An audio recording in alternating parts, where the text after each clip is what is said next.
On termine avec un petit peu de littérature. Si vous le voyez bien, Raphaël, et quoi de plus amusant de revisiter les grands classiques, le Père Goriot, Gargantua, Madame Bovary, tout ça en remix littéraire. Je vous propose d'écouter un petit bout. Je m'appelle Charles Bovary. Je suis un homme malheureux. Je suis pas un mauvais bougre, mais je suis lâche. Je n'ai eu ni la force ni l'audace de sauver ma femme. Je ne vaux plus rien. Quelle père Madame Bovary de Flaubert, revisitée en remix littéraire. Bonjour Audrey Siour. Bonjour. Merci d'être avec nous en direct. Vous êtes cofondatrice de Volume Sonore. On entend le début de Madame Bovary. Ce qu'il faut expliquer, c'est que ce sont une sorte de podcast, en fait, ces remixes littéraires qui durent, c'est ça, une vingtaine de minutes. Et ça permet donc en 20 minutes d'avaler un livre qui parfois fait 1000 pages. Oui, exactement. L'idée, c'est d'offrir une gourmandise, un apéritif à l'œuvre. On a demandé à des auteurs de nous raconter leur Gargantua, leurs Zadig, leur Nana, leur Odyssée.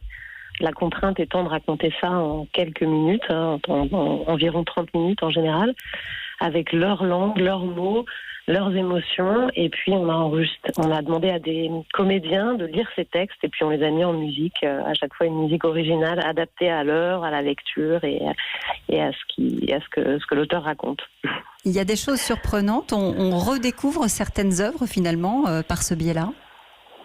Mais oui, l'idée c'était ça, on a eu d'ailleurs depuis qu'on les a mis en ligne, on a eu pas mal de professeurs qui nous écrivaient en nous disant c'est génial, ça nous permet de dépoussiérer un peu ces œuvres qui sont dans les bibliothèques des CDI, et peut-être un peu impressionnantes parfois pour nos élèves. Et l'idée c'était ça, c'était de les rendre vivants, de les remettre au goût du jour et de trouver un format qui donne envie de finalement après, j'espère moi personnellement, de se plonger dans la vraie œuvre originale. Oui, c'est ce que vous avez dit. Vous avez dit c'est un appetizer, c'est une sorte d'apéritif, Audrey Siour. Mais comment est-ce qu'on l'écueil c'eût été de tomber dans Madame Bovary ou Gargantua pour les nuls, ce que vous n'avez pas fait.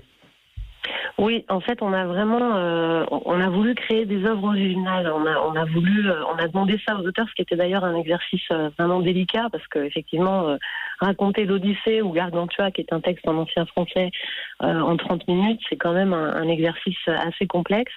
Et donc, on a offert aux auteurs une certaine liberté dans cette contrainte, en lui disant fais ce que tu veux et surtout parle-nous de ces textes que toi tu as aimés. Ils ont tous choisi des textes qu'ils ont aimés dans leur enfance et je crois que le fait de parler de textes qui les ont bouleversés leur a offert aussi une liberté pour les raconter à leur manière, quoi.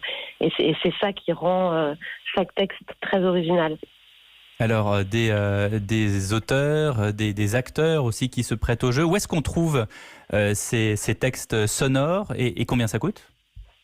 Alors, c'est gratuit parce que on les trouve sur les plateformes de streaming, donc les Deezer, Spotify, Apple Music, gratuit dans un certain sens où quand on n'a pas d'abonnement à ces plateformes, on peut les écouter en se créant juste un profil. Mais on sera malheureusement coupé par la publicité. Et si on prend son abonnement, je crois qu'en général c'est comme Netflix ou autre, c'est 10 € par mois, on peut écouter les 50 millions de titres qu'il y a sur ces plateformes. Et pour écouter les remixes, il faut nous chercher sous le nom des liseuses. Parce qu'on a réuni toutes ces petits podcasts, comme vous dites, sous le nom d'artistes, entre guillemets, qui est des liseuses. On va voir tout ça. Merci beaucoup, Audrey Siour.